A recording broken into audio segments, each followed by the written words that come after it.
नमस्कार, मी जुई शिंगणे. लोकसाक्ष या न्यूजमध्ये आपलं स्वागत आहे. जयश्री हँडमेड क्रिएशनच्या संचालिका शीतल जाधव घोडके यांच्याशी लोकसाक्ष या वृत्तवाहिनीने खास संवाद साधला. त्यांनी ज्वेलरी आर्टमध्ये कशा पद्धतीने आपला व्यवसाय उभा केला आणि त्या माध्यमातून कोणकोणत्या ज्वेलरी तयार करतात हे सर्व बघूयात मी उद्योजिका या सत्रात.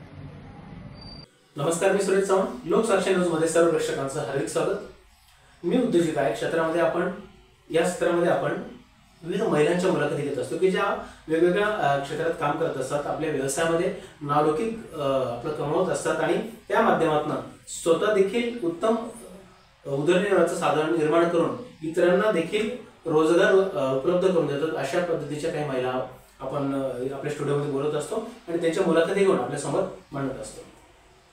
आज देखील या सत्रामध्ये आपल्यासोबत जयश्री हँडमेकर क्रिएशनच्या संचालिका शीतल जाधव घोडके मॅम आहेत आणि त्यांच्याकडून आपण जाणून घेतोय की बाबा त्यांनी या क्षेत्रामध्ये कशा पद्धतीने प्रगती केली, व्यवसाय कसा सुरू केला, या व्यवसायाच्या माध्यमातून काय काय संधी आहेत, या सगळ्या गोष्टींची चर्चा आपण या माध्यमातून करणार आहोत. सर्वप्रथम या कार्यक्रमात आपलं स्वागत. प्रेक्षकांसाठी आपला परिचय. माझं नाव शीतल सौरव जाधव, माहेरचं घोडके. मी जयश्री हँडमेड क्रिएशन स्टार्ट केलेलं, म्हणजे सगळ्या प्रकारचे हँडमेड ज्वेलरी तयार करणं वगैरे त्यात आहे माझं पूर्णपणे. त्याचे क्लासेस वगैरे पण मी स्टार्ट केलेले. येस, खरं तर आता हा व्यवसाय आपण कधी सुरू केला, या व्यवसायाच्या माध्यमातून काय काय आपण देत असतो. तत्पूर्वी एक कुठेतरी आपलं ध्येय असतं की बाबा मला काय करायचंय, काय विजन होतं आधी? असं काही स्पेसिफिक विजन नव्हतं. ॲक्च्युली मला BCA MCA करायचं होतं, पण मग 11वी 12वी कॉमर्स असल्यामुळे ते शक्य नाही झालं. थोडा फायनान्शियल प्रॉब्लेम वगैरे पण आला, त्यामुळे मग मला BCom ॲडमिशन घ्यावं लागलं. मग त्यात थोडं एवढा इंटरेस्ट नव्हता, कॉमर्स नव्हतं आवडत, त्याच्यामुळे मग काही एवढा इंटरेस्ट वाटला नाही त्याच्यामध्ये करायला. जसं यूट्यूबवर वगैरे स्क्रोल करता करता दिसलं मला एक असं, आणि आम्ही सोनार आहेत, तर मग त्याच्यामुळे वाटलं की कोणी नाही ह्या क्षेत्रामध्ये आमच्या फॅमिलीमध्ये वगैरे, तर मग काहीतरी मी त्याच्यामध्ये करावं म्हणून मग क्लासेस वगैरे जॉईन केले. मग ते त्यातून शिकली, प्रॅक्टिस वगैरे करून मग स्टार्ट केला मग बिझनेस. साधारण आपण सुरुवात कधी केली? 2020-21 मध्ये क्लासेस वगैरे केले मी, आणि 22-23 पासून मग क्लासेस घ्यायला सुरुवात केली. ऑर्डर वगैरे घ्यायची पहिले छोट्या छोट्या, बाकी क्लासेस वगैरे घेणं मग 22-23 पासून सुरू केलं. पण कसं असतं, एखादा व्यवसाय सुरू करायचा म्हटल्यानंतर किंवा ट्रेनिंग घ्यायचं म्हटल्यानंतर पहिले तो एक आपल्याला एक शंका असते की बाबा तो चालेल की नाही चालेल, किंवा याच्यासाठी खूप भांडवल वगैरे लागेल, असा विचार तुमच्याकडे आला असेल? हा स्टार्टिंगला आला होता, पण मग असं काही स्पेसिफिक नाही की याला खूपच जास्त भांडवल लागेल. आता मी स्टार्टिंगला कसं करते, स्टुडंट जर असतील, मी क्लासेस पण घेते, क्लाससाठी स्टुडंट येणार असेल, सो थोडंफार 1000-1000 रुपये मी स्टुडंटकडून जी माझी फीज आहे तर त्याच्यातले 50% मी स्टुडंटकडून घेते. त्यातून मी मटेरियल आणते आणि मग क्लासेस घेते. ऑर्डरचं पण तसंच आहे, ऑर्डरचं पण क्लायंटकडून ॲडव्हान्स घेते, त्यातून मटेरियल आणते आणि मग बनवते. कारण कसं असतं, स्पेसिफिक क्लायंटला स्पेसिफिक ऑर्डर लागते. आता पूर्णच मटेरियल जर मी भरून ठेवला तर ते काही क्लायंटला नाही आवडत, नाही काही क्लायंटला आवडतं. त्याच्यामुळे मग ज्यांना जसं हवं आहे त्याच्यानुसार मग मी घेते आणि मग बनवते. एकदा व्यवसाय सुरू झाला की थोडंसं आपल्याकडे एक विचार अजून एक असतो, म्हणजे ग्राहकांचा प्रतिसाद आपल्याला कसा लागेल. तर त्यावेळेस ती सुरुवात कशी होती आणि त्यांचा प्रतिसाद कसा होता? स्टार्टिंगला एवढा नव्हता, पण मध्यंतरी थोडा वाटला. धुळ्याला मी क्लासेस घ्यायला गेली होती, तेव्हा आला मला चांगला रिस्पॉन्स आला. ती माझी म्हणजे जास्त स्टुडंटची फर्स्ट बॅच होती, त्या टायमाला आला चांगला रिस्पॉन्स. नाशिकमधून जसा पाहिजे तसा प्रॉपर मला एवढा रिस्पॉन्स नाही वाटला. थोडं एक क्राऊड कमी माझ्याकडे, त्याच्यामुळे पण एवढा रिस्पॉन्स नाही. पण मग जे हवं बऱ्यापैकी भेटलाय रिस्पॉन्स, म्हणजे नाहीच असं नाही, पण बऱ्यापैकी रिस्पॉन्स भेटलाय. आता ह्याला जे आपल्या ज्वेलरी मेन प्रोडक्ट आपले काय काय आपण बनवतो आणि कशा पद्धतीने? सगळंच आहे, म्हणजे छोट्यातल्या छोट्या नथपासून किंवा मुरणीपासून ते नेकलेस, ब्रायडल नेकलेस वगैरे, सगळे फ्लॉवर ज्वेलरी आहे, नंतर आपली हलव्याचे दागिने मकर संक्रांतीला लागतात त्यासाठी पण आहे, त्यानंतर बेबी शॉवर ज्वेलरी आहे, सगळ्या प्रकारची ओरिजिनल पण आहे, आर्टिफिशियल पण आहे फ्लॉवर्समध्ये. त्यानंतर आपल्या मोत्यांची पण पूर्णपणे ज्वेलरी ज्या ट्रेंडिंगला आहे त्या सगळ्या ज्वेलरी, म्हणजे समोर कस्टमरने मला एखादा फोटो पाठवला तर मी as it is same jewellery बनवून देऊ शकते. आता जो ट्रेंड आलाय नावाची नथ, ते तुला शिकवेल चांगला धडा त्या मालिकेमध्ये तिने जी नथ घातली होती नावाची नथ, ती बघून आता बऱ्याच जणांचं चालतं की नावाची नथ हवी, नावाची नथ हवी. सो त्या प्रकारची किंवा मी घातली त्या प्रकारची तशी नावाची नथ पण बनवून देते. तुम्हाला हवी असेल तशी डिझाईन तुम्ही पाठवून त्या प्रकारे मी सगळ्या प्रकारची ज्वेलरी बनवून देते. त्याचप्रकारे आता लग्नाचा सीझन असतो, लग्नाच्या सीझनमध्ये ब्राईडचं असतं की मला साडीवर कोणती ज्वेलरी सूट होईल, कोणती नाही होणार, किंवा मी कशी ज्वेलरी घालू, कशी नाही, कशी नको घालायला. तर ते सगळ्या प्रकारे सांगणं, म्हणजे कोणती ज्वेलरी सूट होईल, कोणती नाही होणार, ते सगळं व्यवस्थित समजून सांगणं ब्रायडलला. किंवा नथ ब्रायडलला मोठी छान दिसेल, छोटी छान दिसेल. आता बऱ्याच जणांची मेंटॅलिटी काय असते की माझा छोटा फेस आहे तर मला छोटीच नथ छान दिसेल, असं नसतं. लुक केल्यावर प्रत्येक मोठी नथ का घालत नाही, ती सुद्धा छान दिसते. सो ब्रायडलसाठी एक छान आहे. ज्या ब्रायडल म्हणजे इंटरेस्टेड आहे त्यांनी पण मला मेसेज किंवा कॉल केला तरी चालेल. आता बऱ्याच जणांना वाटत असेल की हँडमेड ज्वेलरी म्हटल्यावर खूपच महाग असते. आहे थोडीफार महाग, पण जी माझी कॉस्टिंग आहे ती खूपच स्वस्त आहे. म्हणजे नाशिकमध्ये आहे, म्हणजे ऑल ओव्हर नाशिकमध्ये माझ्याकडे ॲफोर्डेबल प्राईजमध्ये तुम्हाला भेटेल. माझ्या एका नथची स्टार्टिंग 50पासून स्टार्ट होते. 50पासून तुम्हाला हँडमेड नथ कुठेच नाही भेटणार, फक्त तुम्हाला जयश्री हँडमेड क्रिएशनमध्येच भेटेल. आणि माझ्या काही स्पेशलिटीज आहेत त्या पण तुम्हाला बघायला भेटतील. जर तुम्ही इंटरेस्टेड असाल तर तुम्ही नक्की मला कॉल करा. की प्राईस जास्त असेल म्हणून तुम्ही मेसेज किंवा कॉल नाही करणार अशातला प्रश्न नाही. तुम्ही एकदा मला कॉल मेसेज करा, प्राईसबद्दल आपण डिस्कशन पण करू शकता. आणि अशी काही मर्यादा नाही की फक्त लेडीजच हा कोर्स करू शकतात, काही जेंट्स पण इंटरेस्टेड असतात, तर ते असेल तर ते पण करू शकतात. नक्कीच हा पण मुद्दा फार महत्त्वाचा आहे, कारण सध्या लग्नाचा सीझन चालू आहे आणि अशी आपले फंक्शन्स महत्त्वाचं म्हणजे काही ना काही चालू असतात. आणि महिलांसाठी जर बघायला गेलं तर ते नवीन काहीतरी आपण वेअर करावं किंवा नवीन काहीतरी आपण डिझाईन आपण आपल्याकडे असावी, याच्यासाठी जर आपल्याला काही पाहिजे असेल तर नक्कीच आपण संपर्क करा. आणि दुसरी गोष्ट म्हणजे की पुरुष देखील या व्यवसायामध्ये येऊ शकतात, ते देखील अशा पद्धतीचं ट्रेनिंग घेऊन काम करू शकतात, हे मात्र नक्की. थँक्यू. याच्यामध्ये असंही असतं की बाबा मला जर याचं ट्रेनिंग घ्यायचं असेल किंवा मला जर सुरू करायचं असेल व्यवसाय तर खूप काही भांडवल लागेल का, अशातला काही भाग आहे? अशातला काही भाग नाही. आता डिपेंड आहे तुमचं की तुम्ही किती इन्व्हेस्ट करू शकता. आता क्लास करायचा, आता तुम्ही ॲज अ बिझनेस म्हणून जर स्टार्ट करताय तर मग माझ्याकडे 3 प्रकारचे कोर्सेस आहेत. त्यापैकी तुम्ही जो करणार तो तेवढे तुम्हाला इन्व्हेस्ट करावे लागतील. त्यानंतर भांडवलसाठी 2 ते 3 हजारापर्यंत तुम्ही करू शकता, तुमची इच्छा असेल तर करायची.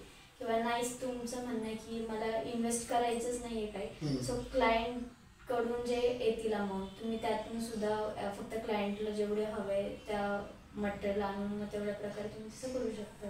नक्कीच. तर हे सगळं आपण जेव्हा बनवत असतो त्यावेळेस त्याचं डिस्ट्रीब्युशन कसं आहे, नाशिक पुरतं मर्यादित की ऑल ऑफ महाराष्ट्र आपण याचं सगळं डिस्ट्रीब्युशन? नाही, नाशिक, महाराष्ट्र, इंडिया जसं हवं तसं तिथे. आता मी ते जस्ट ट्रेंडिंगला आहे कपल नेमचे पेंडंट वगैरे तर ते पण मी बनवून घेते. ते माझे गुजरातला 2 ते 3 जणींकडे गेलेले आहेत, गुजरातला वगैरे असे. Yes yes.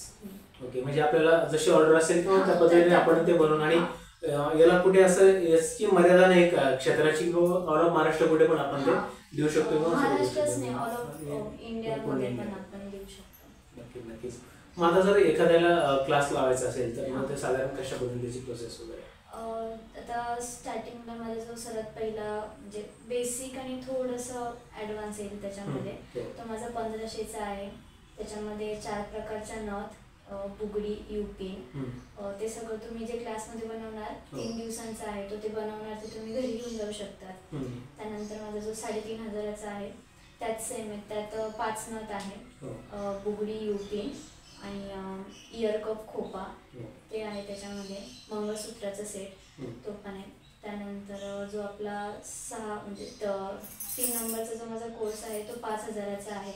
त्याच्यामध्ये आपले 6 प्रकारचे नथ, जे आता सध्या ट्रेंडिंगला खूप चालू आहे, मोरपंखाची नथ ती वाली एक त्याच्यामध्ये आहे. मोरपंखाचा जो आहे तो एक सेट त्याच्यामध्ये येतो.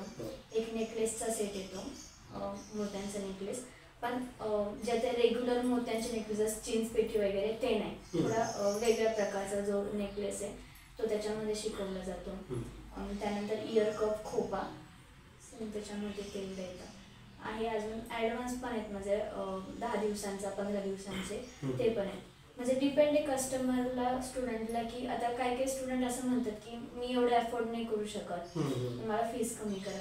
मग त्यांना जे जे शिकायचं आहे फक्त तेवढंच तेवढं पण शिकवून देते मी.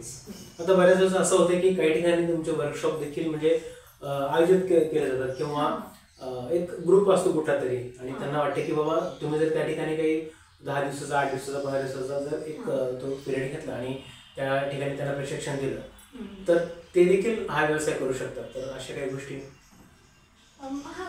करू शकतात, काही प्रॉब्लेम नाही. म्हणजे आता मी धुळ्याला गेली होती, त्या मेकअप आर्टिस्ट होत्या, हर्षिला पाटील, त्यांनी वर्कशॉप ऑर्गनाईज केला होता.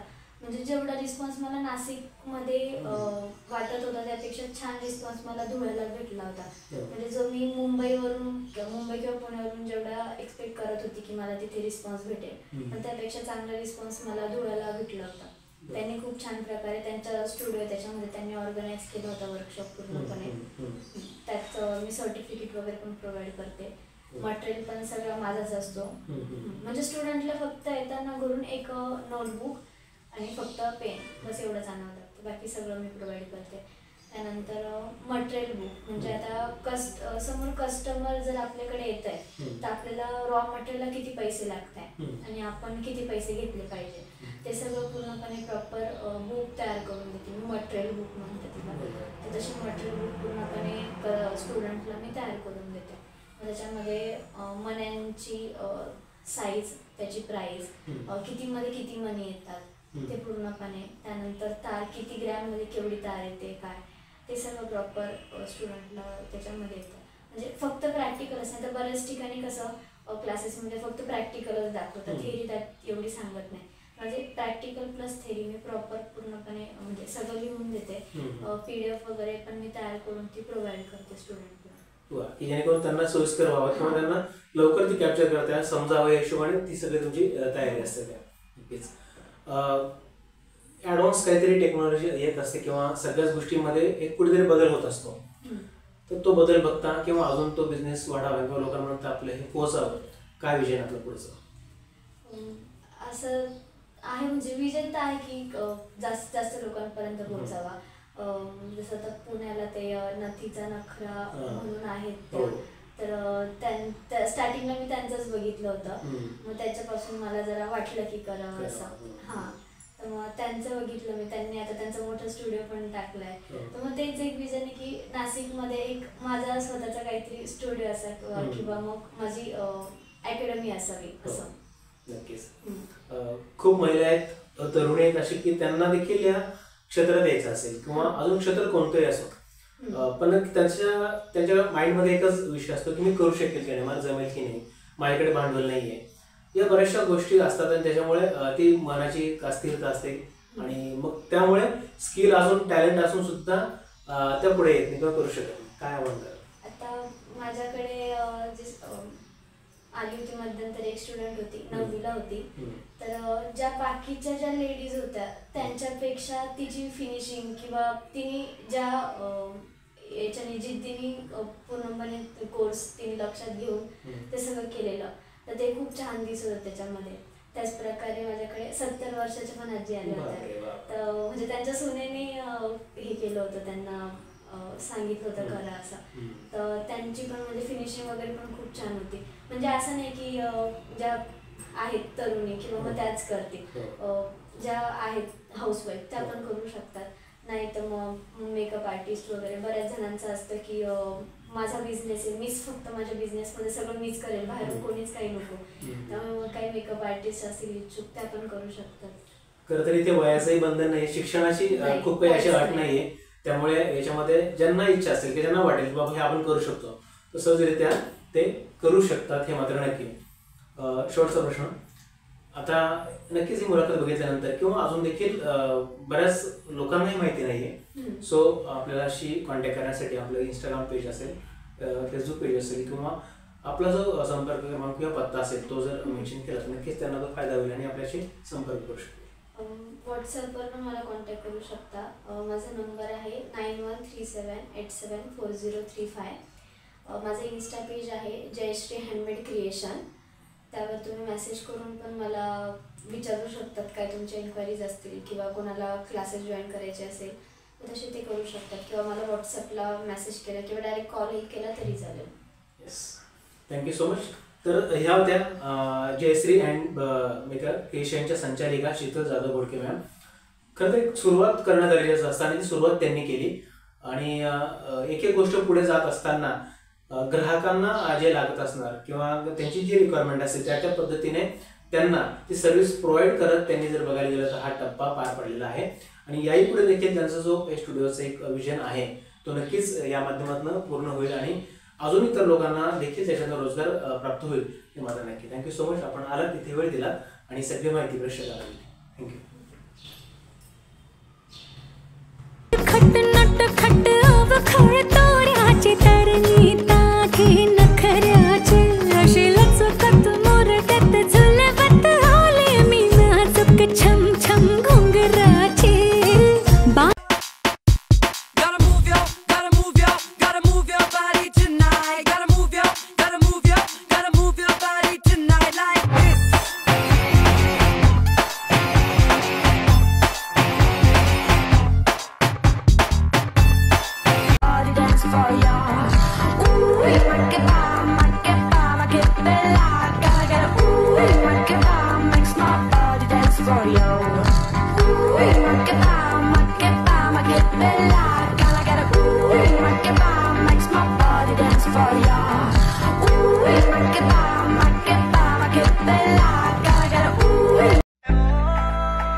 मैं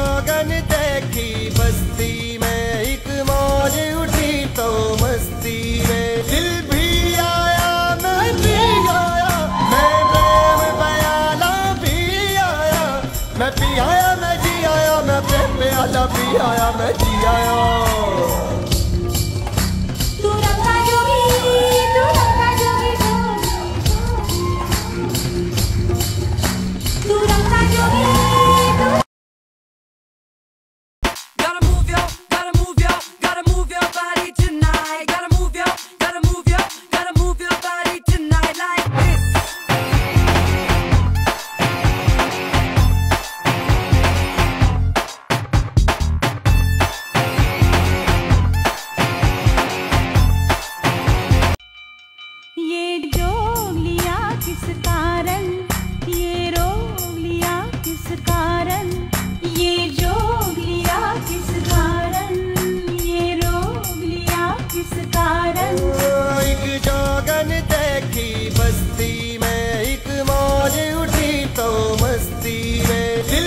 आया मैं जी आया मैं प्रेम में आया पी आया मैं जी आया.